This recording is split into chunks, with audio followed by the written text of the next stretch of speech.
Welcome to Go Bears Diecast Workshop episode 18. Remember, if you like what you see, hit the subscribe button and the bell so that you'll be notified of future videos. Today I'm working on a Mercury Cougar XR7 made by Corgi. This particular casting does not have posts to drill out, it just has a couple of tabs. So you can use a flathead screwdriver and separate the base from the body. It can be a little stubborn, but there we go, we got it apart. Now we can see what we have. The windshield has a damaged piece where the actual marker lights up top have been pushed through. The base itself is chipped, and it seems that it doesn't have any dents or anything, and there's those tabs that I was talking about. The base itself is a metal base, so we could probably polish that up, and the interior would just need to be cleaned, and I'll probably do a color change on that. So let's go to the stripper. While I've got the casting itself in stripper, I'm going to try to make the repair on the windshield. I'm going to take some Gorilla Glue, and I'm probably going to be pretty generous with it to try to get this thing to stay in place because it is severely damaged, and it's going to take a little bit of maneuvering to get it back into position.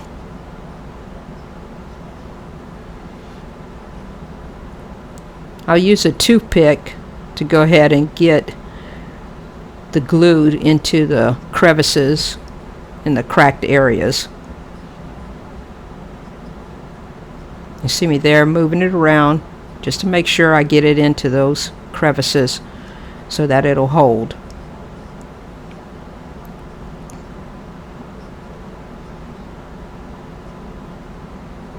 Didn't know exactly where I could resource a new windshield on this, but I thought it was repairable, so I'd take a shot at it.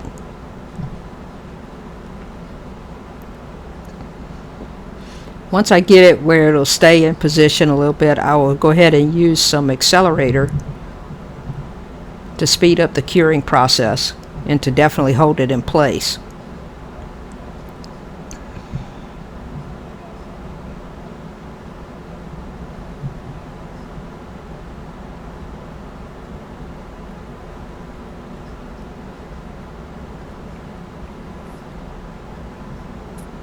A little squirt will do ya.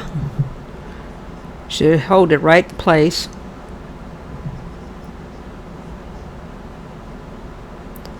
And once it cures, of course, I'll dip it in Pledge, Floor Shine, and probably polish up the windshield.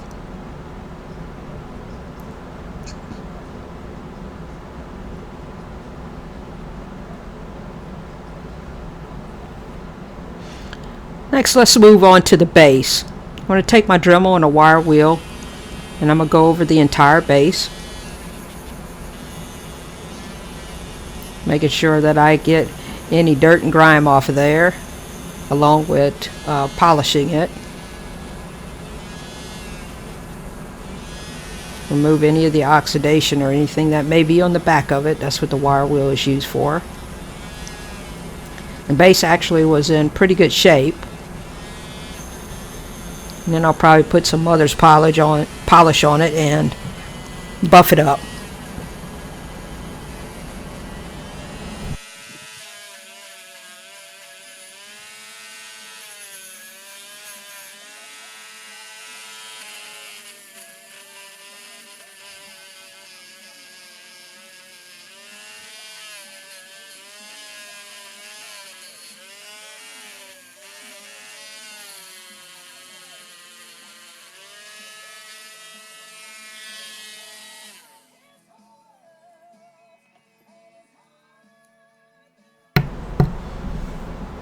There you can see I've got it pretty well cleaned off. Looks in pretty good shape. I think it'll turn out fine. Now we're going to go ahead and move on to the casting itself. I'm going to go over it with the wire wheel, making sure that there is no leftover paint in any of the crevices. There's a lot of body lines on this particular casting and details, so you want to make sure that you ensure no paint is left behind. You start out with a clean casting.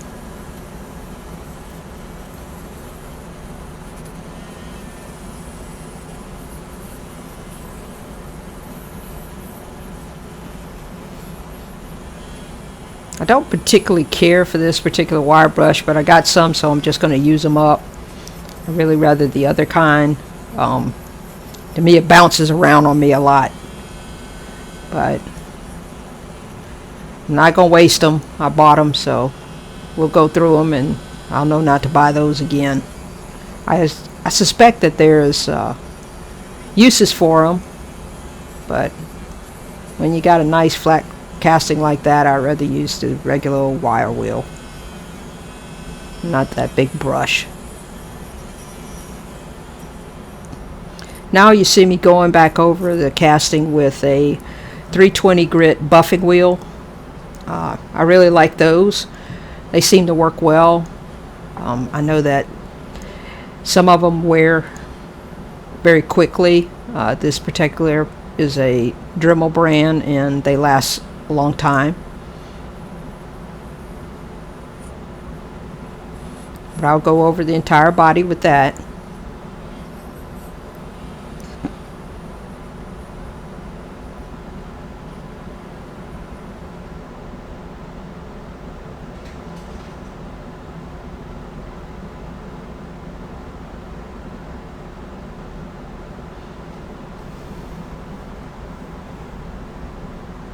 Next, I'll take a piece of Scotch-Brite and follow it up with that.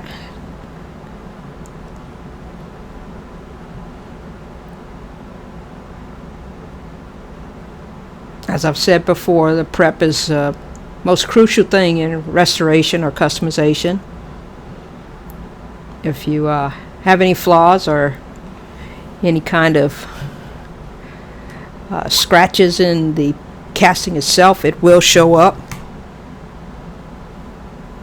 when you go to paint it.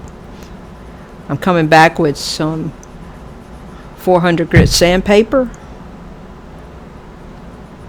and make sure that I go over the entire casting.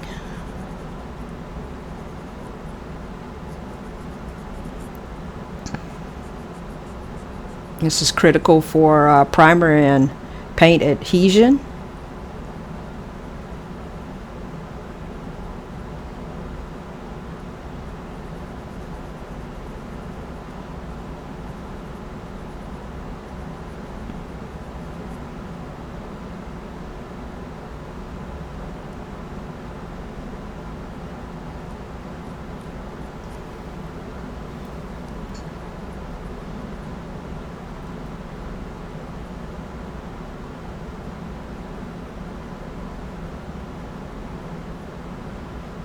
There's a few cast lines on there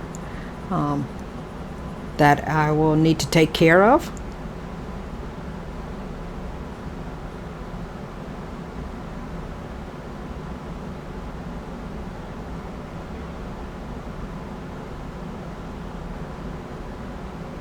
I'm running my finger over it, I can feel it. I'm going to go ahead and get out a small file. Take care of some of those casting lines.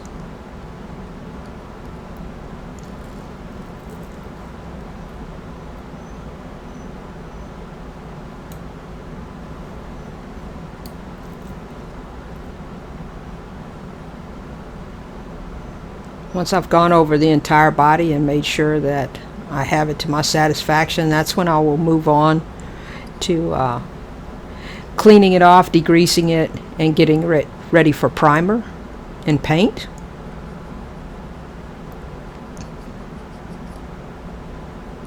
Again, make sure you take your time. This is a crucial step in the process.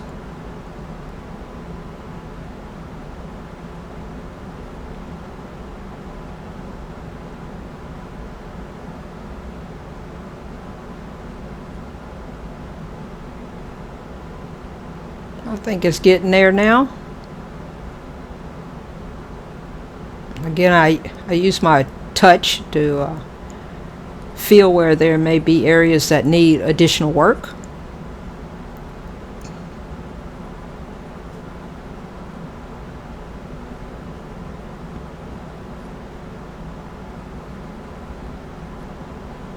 Again, I'm touching it up with the sandpaper.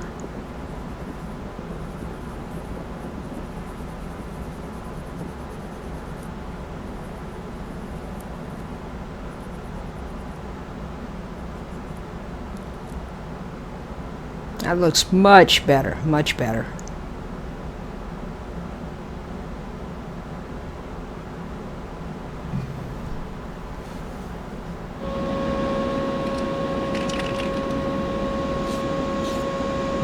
Now onto the spray booth. I'm going to use some of the Tamiya Gray Fine Surface Primer.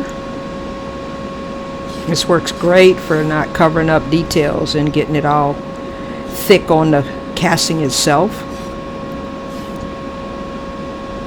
I'll make sure I get underneath in the wheel wells.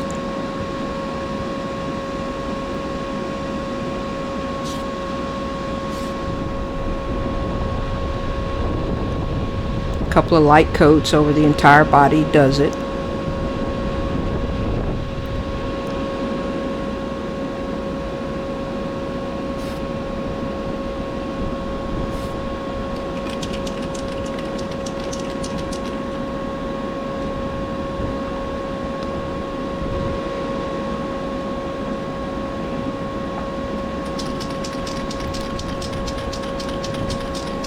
Now I'll follow up with the top coat.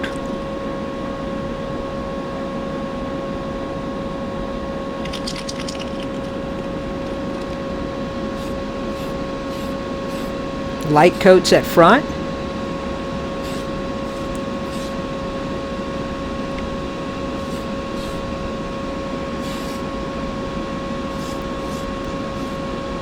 Again, making sure I get underneath. Couple of light coats. Get started.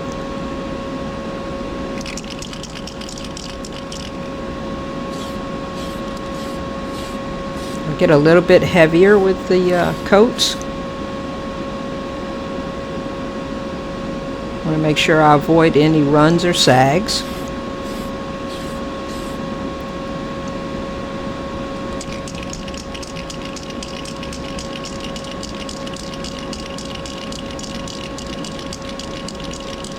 I'll give a little bit of flash time between coats.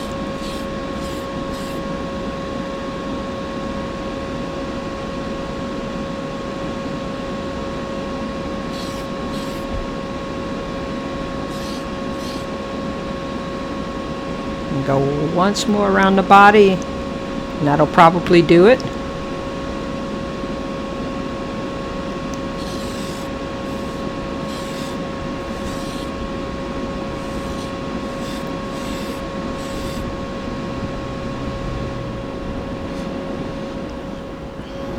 Alright, now I have it taped off to take care of the black roof of the car. I'm going to go back with a matte black.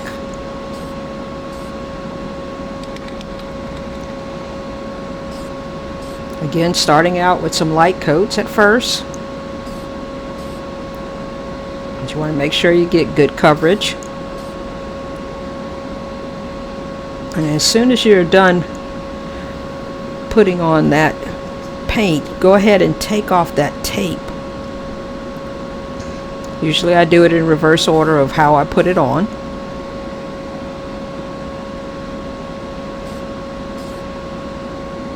First piece will be last piece will be first.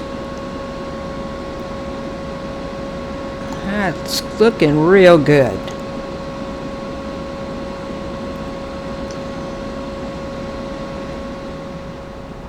Alright, remember this is what we started with. I had to make my own decals and everything, and here's the final product. I think it came out pretty nice. I wish I had a new windshield for it, but again I didn't know where to get that from. Hot Wheel and Matchbox parts are pretty available. But again, if you like what you see, subscribe, and thanks, and stay safe.